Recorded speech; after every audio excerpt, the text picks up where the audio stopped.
नमस्कार श्रोते हो, रेडिओ जयंतच्या आनंदी कट्ट्यावर मी अनुराधा आपण सर्वांचं मनपूर्वक स्वागत करते.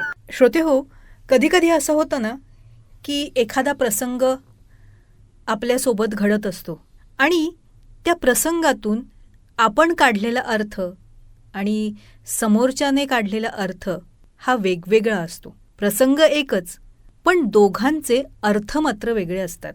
होतं ना असं कधी कधी. पण आपण ना एकमेकांच्या मनातले अर्थ ओळखायला चुकतो आणि मग होतात गैरसमज. नात्यामध्ये मैत्रीमध्ये दुरावा येतो आणि मग ती मैत्री आणि नाती संपतात. म्हणूनच आपल्याला नेमकं काय वाटलं हे सांगून आपण मोकळं होणं हे जास्त श्रेयस्कर असतं. याच आशयाचा आहे आजचा आनंदी कट्टा. देविका श्रीकांत यांनी एका छोट्याशा प्रसंगावरून हा विचार मांडलाय आणि तोच आजच्या आनंदी कट्ट्यावरून तुमच्यापर्यंत पोचवते. काही दिवसांपूर्वी सिद्धांत एका बॅडमिंटन स्पर्धेत सहभागी झाला होता. मला घरी पोचवून त्याला सोडणं न जमल्यानं तो आपापलाच रिक्षानं मॅचला गेला आणि मी जमेल तितक्या पटकन तिथं पोचले. तोवर मॅच सुरू झाल्या होत्या. आता तो मॅच जिंकून माझ्यासमोर चक्क सेमीफायनल खेळत होता. शेवटचा सेट बाकी आणि तो जिंकला. दूर विजेत्यांमधून फक्त हात हलवला. आईला बघून खुश झाला की नाही कोण जाणे. लवकरच फायनल मॅच लागली. त्याला समोर खेळताना बघायला मिळेल हा आनंदही होता आणि धाकधूकही. पहिला ड्रॉप झाला त्याच्याकडून आणि मग मी मनात हल्ले. सर्व्हिस दुसऱ्याकडे गेली. दुसरी चूक डोळ्याला दिसली आणि मग मी उठून बाहेरच गेले. मी आले आणि तो ताणाखाली गेला असेल का?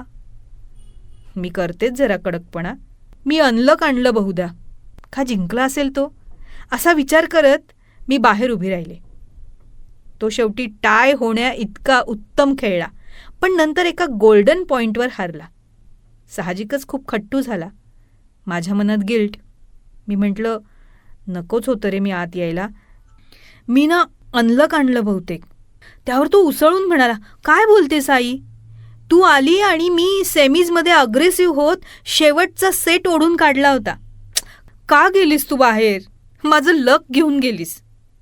कसं असतं ना, आपण दुसऱ्याच्या मनातलं न ओळखता कित्येकदा गैरसमजात राहतो. लोक दुरावतात, नाती संपतात. फक्त हे सांगणं बाकी राहिलेलं असतं, तू जाऊ नकोस, मला तू असायला हवं आहेस.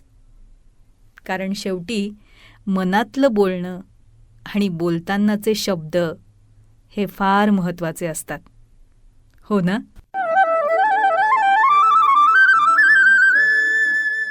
तर श्रोते हो, आजचा हा विचार तुम्हाला कसा वाटला याविषयी आम्हाला आपल्या प्रतिक्रिया जरूर कळवा. त्याचबरोबर रेडिओ जयंतनं चतुरस्त्र हा पॉडकास्ट सुरू केलेला आहे आणि या पॉडकास्टमध्ये प्राध्यापक, लेखक, कवी, नाटककार श्री रमेश कोटस्थाने यांच्याशी साधलेला दिलखुलास संवाद आपण बघणार आहात.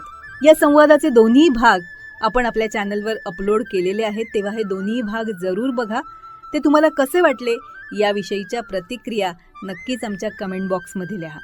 त्याचबरोबर श्री रमेश कोटस्थाने लिखित खुळा पाऊस या पुस्तकाचं अभिवाचन आपल्याला रेडिओ जयंतवर ऐकायला तर मिळेलच, पण त्याबरोबरच पूज्य साने गुरुजी लिखित श्यामची आई, पद्मविभूषण बाबासाहेब पुरंदरे लिखित राजा शिवछत्रपती या पुस्तकाचे दोन्हीही खंड, प्राध्यापक यशवंत पाठक लिखित मातीचं देणं, डॉक्टर शुभा साठे लिखित त्या तिघी, नर्मदा परिक्रमेच्या स्वानुभवांवर आधारित प्रभू पाठक लिखित बिल्वपत्र या दर्जेदार पुस्तकांचं अभिवाचनही आपण जरूर ऐका.